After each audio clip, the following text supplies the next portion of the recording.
Here with our friend, Professor Alan Dershowitz of Harvard Law School. Now, Alan Dershowitz, I listened very carefully to the president of Harvard, and he says, we're victims here. All we're trying to do is have academic freedom. All we're trying to do is hire the right people. Yet we have a horrific problem with anti-Semitism. We're trying our very best to get on top of this. Alan Dershowitz, you're a Harvard man. What would you like to say to the president of Harvard and all those who are making excuses for Harvard?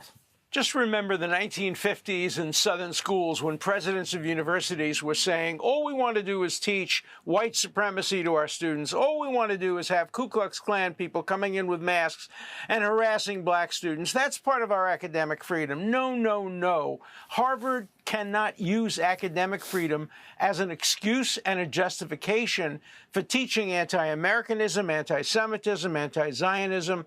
It's a structural problem. It goes deep. The DEI, the diversity, equity, and inclusion, is anti-Semitic to its core.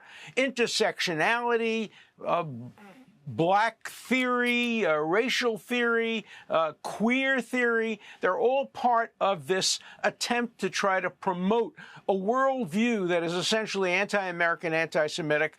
The universities are not doing enough about it. And so the federal government has to step in the way they did in the 1950s when they have to step in to prevent segregation and discrimination against black people.